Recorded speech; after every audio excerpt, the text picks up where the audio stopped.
Hi friends, welcome back. Mehjabin here. In today's video, I am going to explain the poem The Last Bargain, composed by Indian poet and Nobel laureate Rabindranath Tagore. So this is how the poem starts. Come and hire me, I cried, while in the morning I was walking on the stone-paved road. So the narrator, the speaker, says that he was looking for work, and because of which he had gone out onto the streets and he was walking on the pavement, and he asked people, he called out to people, making an appeal to them to hire him. Sword in hand, the king came in his chariot. The king heard his appeal and responded. He came with a sword in his hand and he offered a job, he offered some kind of work to the speaker. He held my hand and said, I will hire you with my power. So he held the hand of the speaker and he said that I will hire you because I am the king, I am a powerful man. But his power counted for naught and he went away in his chariot. But the speaker did not give any importance, any value to the power of the king. He did not find the offer of the king appealing and he rejected it, because of which the king went away in his chariot. In the heat of the midday, the houses stood with shut doors. So it was a hot day, and in the middle of the day, with the rise in temperature, the houses stood with their doors shut. The speaker, he is talking about himself. He says, I wandered along the crooked lane. So since he was still not getting work, he kept on moving around on the streets along the crooked lane, along the uneven path. Crooked means uneven and lane means path. An old man came out with his bag of gold.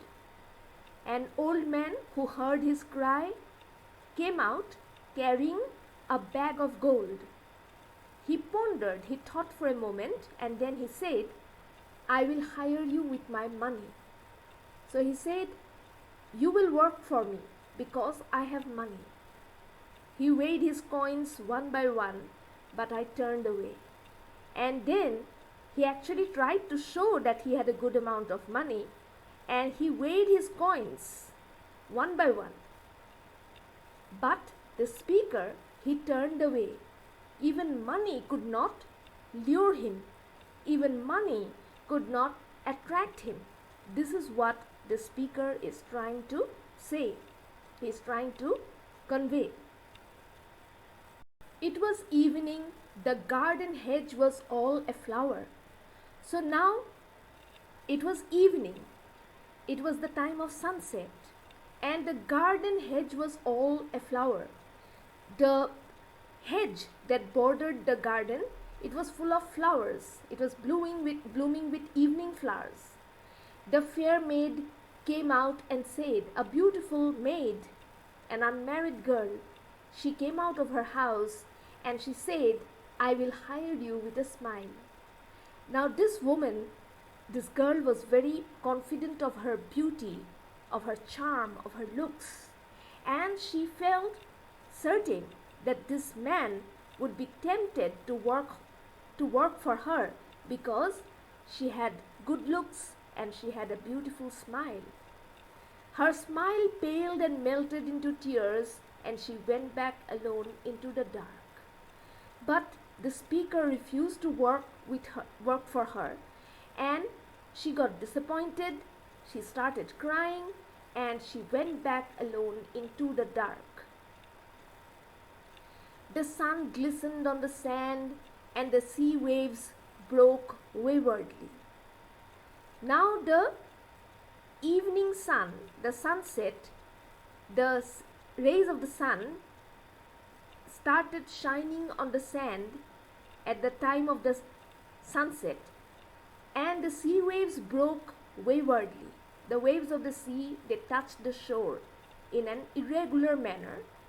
A child sat playing with shells, and a child was sitting there alone on the beach. He was playing with seashells.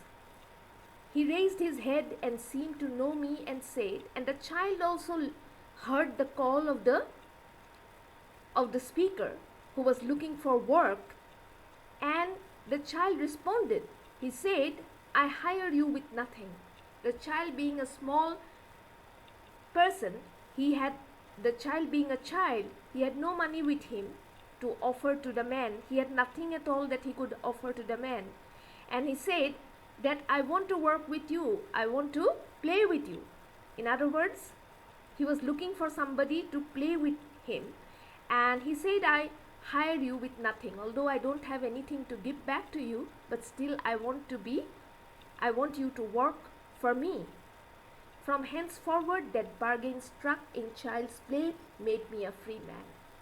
And the speaker means to say that from that time onwards, that bargain that he had made, that had struck in child's play, the bargain that the child had made, the offer that the child gave, that he wanted to play with the speaker, but he had nothing to give in return. This is something that the speaker found very appealing, because this was something he was looking for. He was looking for relaxation. He was looking for childlike innocence. He was looking for a way to free himself from all kinds of worldly tensions, and he found the answer by responding in a positive way to the child's bargain. With these words, I come to the end. Thanks for being here. Bye.